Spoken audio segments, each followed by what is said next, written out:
zina. Na'udzubillahi min zina. Zina ini termasuk dosa besar. Zina ini bergaulan seorang laki dengan wanita yang bukan muhrimnya. Lebih besar lagi kalau wanita ini muhrimnya. Na'udzubillah min dzalik. Wanita ada hubungan keluarga maupun tidak ada hubungan keluarga belum dihalalkan melalui akad nikah, ijab kabul, berarti hubungan mereka itu zina. Allah Subhanahu wa taala ketika di dalam Al-Quran melarang zina ini, Allah tidak berfirman jangan berzina. Tetapi Allah berfirman wala taqrabuz zina, jangan mendekati zina. Karena orang berzina tidak akan mungkin begitu saja langsung jatuh kepada zina. Pasti ada proses awal yang membuat hati kita cenderung kepada zina. Pandangan mata, telinga mendengar, lidah berbicara. Sekarang berbicara lidah kita diwakili oleh WhatsApp.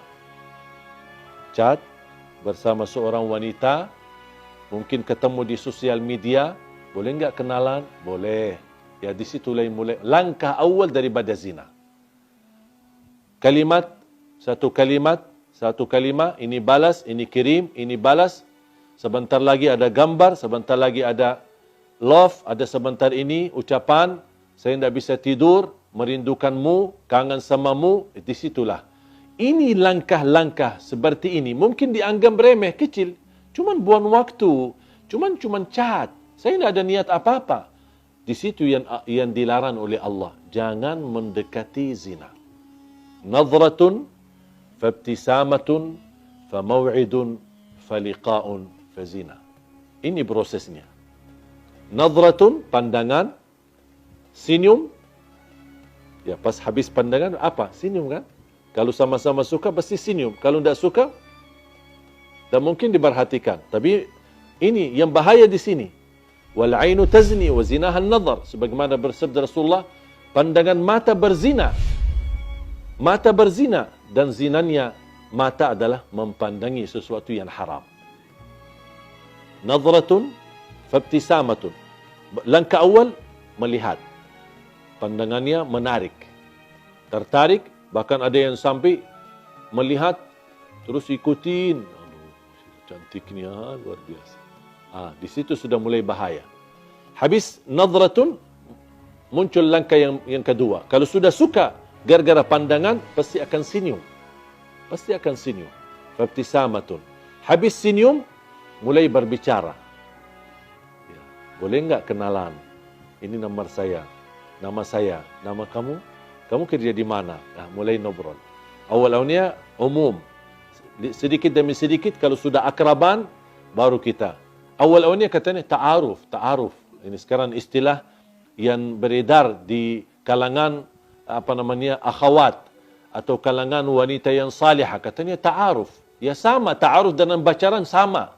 Habis sudah setelah senyum dan berbicara panjang lebar, mulai ada janji. Boleh enggak kita makan di luar? Mulai ada janji. Ayo kita jalan-jalan ke pantai malam minggu, kita ke mall, kemana, ada janji. Habis janji, faliqa, pertemuan. Kalau sudah bertemuan, pasti akan na'udzubillah. Kalau bukan dilindungi oleh Allah, sudah lemah hawa nafsu, lemah iman, sahwatnya sudah tinggi, dan proses langkah-langkah yang begitu banyak, ujung-ujungnya habis bertemuan, pasti diajak untuk bersama-sama malam hari atau tiduran bareng. Disitulah awal-awalnya dipermudahkan, dianggap remeh, dianggap enteng, biasa aja, tapi ujung-ujungnya jatuh kepada zina. Ketika sudah terlanjur berzina, baru mereka dua-duanya sadar. Dan mereka tidak mau tanggung jawab dan saling meninggalkan. Apalagi kalau terjadi kehamilan. Langsung mereka melarikan diri dan tidak ada yang mau tanggung jawab. Hei wanita, jagalah kehormatanmu. Karena kemuliaanmu di sisi Allah tergantung menjaga kehormatan. Wahai laki-laki, bertakwalah kepada Allah Subhanahu wa taala.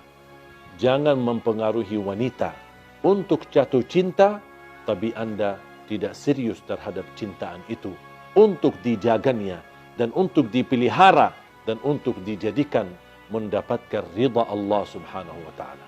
Mudah-mudahan kita semua dilindungi oleh Allah dari perbuatan zina, dari langkah-langkah awalnya sampai ke ujungnya jatuh kepada zina. Semoga kita dijegah diri kita dari perbuatan dosa besar zina. Semua orang dapat diampuni oleh Allah dosanya. Apapun dosa kita. Dosa zina, dosa riba, dosa sihir, sering bolak-balik ke tukang dukun, semua apapun perilaku kita. Dan syarat taubat. Kalau taubat pasti diampuni Allah Subhanahu wa taala. Tapi ada satu orang yang tidak akan diampuni oleh Allah Subhanahu wa taala. Bahkan tidak akan diselamatkan dari perilaku itu.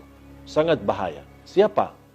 Yang terang-terangan menceritakan berzinahan atau kebanggaan terhadap kemaksiatannya kepada Allah Subhanahu wa taala.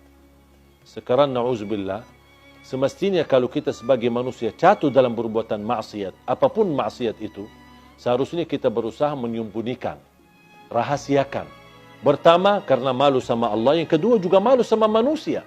Kalau tahu orang kita adalah perbuatan dosa-dosa terus setiap malam atau setiap hari. Tetapi ada orang yang melanggar dan dia membuka hijab sifat malu. Dan tidak ada rasa malu sama sekali. Tidak ada rasa malu sama Allah dan tidak ada rasa malu sama manusia. Dan dia terang-terangan menunjukkan kebanggaannya terhadap perilaku dosa dan maksiatnya. Apalagi kalau perilaku itu tergantung dengan orang lain. Misal dia laki-laki, dia sudah berhasil mempengaruhi seorang wanita sambil berzina. Mungkin dia bisa mengambil fotonya, bisa dia pernah shot videonya, kemudian dia sharekan kepada teman-temannya, aku sudah berhasil menggauli dia. Aku berhasil berhubungan dengan dia dengan cara yang haram. Dia merasa bangga, aku sudah berhasil dapat menjatuhkan 10 wanita. Ada yang merasa bangga, saya bisa lebih banyak daripada kamu.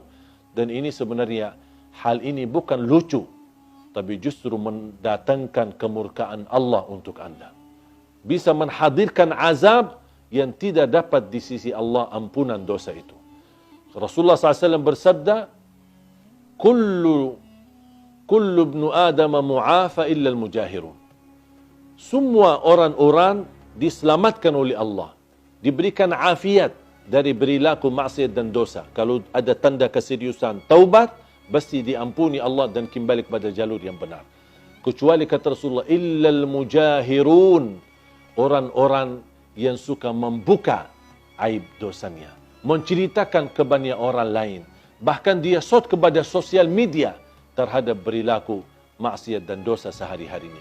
Inilah mereka yang dijamin tidak selamat dan dijamin tidak diampuni, bahkan dijamin tidak akan diterima dan diberikan kemudahan agar dia sadar dan kembali taubat kepada Allah SWT. Hati-hati.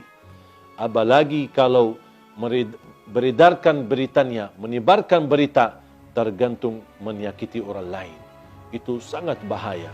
Dan sebagaimana kita berusaha membuka aib orang lain, ingat akan Allah Subhanahu wa taala buka aib diri kita walaupun kita sembunyi di dalam rumah kita sendiri.